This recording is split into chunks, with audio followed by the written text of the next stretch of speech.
안녕하세요. 에드웬 선생입니다. 2026년 대입 환경의 변화 첫 번째.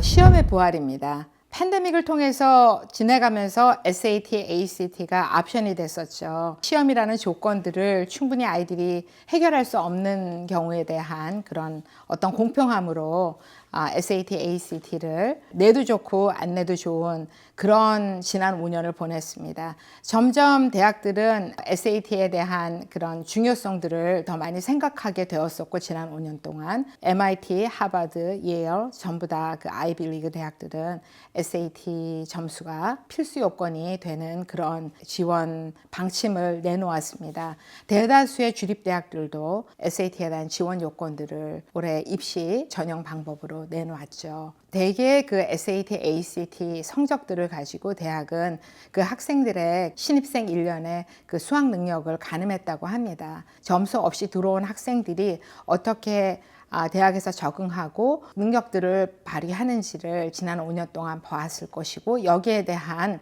각성이 결국은 다시 시험의 부활을 가져왔다고 생각합니다. 시험 점수가 옵션이었던 작년까지만도 SAT 스코어를 내는 학생들, ACT 스코어를 내는 학생들은 많았고, 이 학생들은 자신이 있어서 냈기 때문에 상당히 높은 성적을 냈습니다. 그래서 사실 신입생들의 미디언 스코어 프로파일이 어떻게 되는지를 쳐다보면 상당히 높게 되어 있는 걸 볼 수 있습니다. 결국 지난 5년간의 팬데믹은 학생들의 점수, 그러니까 학생들의 프로파일을 인플레시켰다고 봐야 되겠어요.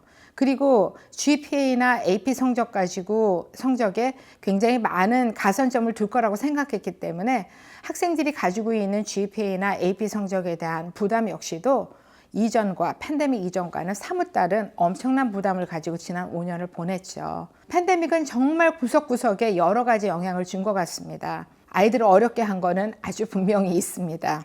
팬데믹은 미국의 전통적인 입시 정책을 아주 거세게 흔들어 버렸습니다.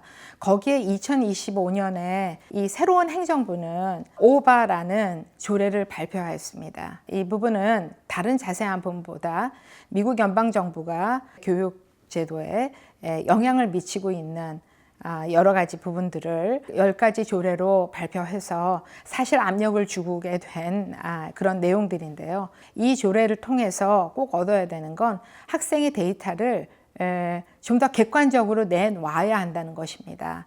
이런 부분들이 결국 학생들이 받아야 되는 펠그란트부터 여러 가지 장학금에 연결이 되어 있기 때문에 사실 이 학생의 SAT 스코어 프로파일들이 객관적인 데이터베이스로 정리가 되어야 되는 그런 시절이 되어버린 거죠.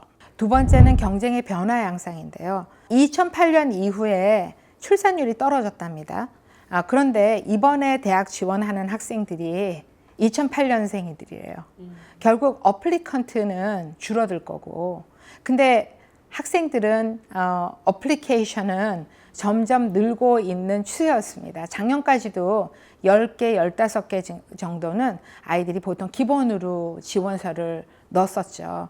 올해는 더 많아질 거로 예상합니다. 결국 어플리컨트 숫자는 줄어들었지만 어플리케이션은 더 늘어나는 그런 상황이 되어버렸죠.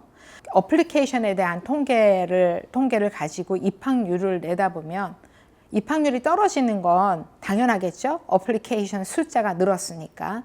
그런데 어플리컨트는 줄어져 있으니 대학은 어드미션을 줘도 이 학생이 올지 안 올지를 모르는 그런 상황이 된 거죠. 미시간 대학은 올해부터 얼리 디시전을 내놓았습니다. 얼리 액션이었는데 말이죠. 꼭 오고 싶은 학생들은 11월 1일까지 얼리 디시전으로 지원서 내라는 거죠. 또 이 이외에도 1월 1일까지 Early Decision 2, 2차 조기 지원이라는 그런 방침도 점점 늘고 있었어요. 이런 트렌드에는 반드시 웨이팅 리스트가 있게 되고, 이 웨이팅 리스트가 꽤 의미가 있을 겁니다.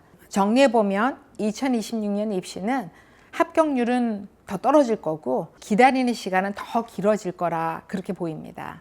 결국 학생들은 12학년에 원서 접수가 끝나는 12월 이후에도 계속 많이 신경을 써야 할 것 같습니다.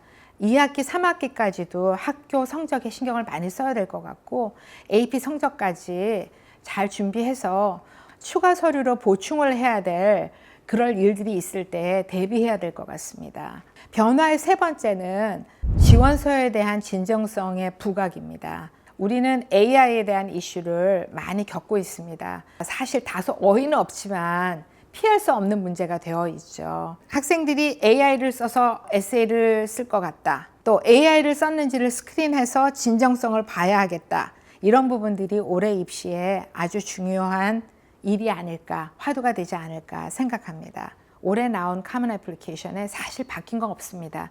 다소의 형태가 조금 달라져 있지만 언제나 같은 내용들을 묻습니다. 그러나 한 가지 달라진 부분들은 Additional Information이라고 하는 박스가 있는데요. 이거는 보통 Personal Statement 2처럼 사용하던 부분입니다. 학생이 자기의 특별한 상황들을 설명할 수 있고 어필할 수 있는 그런 자리였는데 올해 나온 Additional Information은 Challenge and Circumstances라고 하는 주제에 300자로 줄여서 써야 합니다. 아주 간단 명료하게 자기의 진정성을 분명하게 밝힐 수 있는 전략적으로 잘 준비한 그런 라이딩이라야 하겠다는 거죠. 에세이에 대한 그 진정성에 대한 부분들이 입학에 아주 큰 역할을 할 거라는 것이 2026년 입시를 준비하면서 가지고 있는 생각입니다. 현재 마주하고 있는 목표를 위해서 최선을 다하는 시간은 너무나 값진 시간입니다. 어떤 변화나 흐름을 잘 따라가며 스스로에게 최선을 다하는 대입 준비의 시간이 되기를 바랍니다.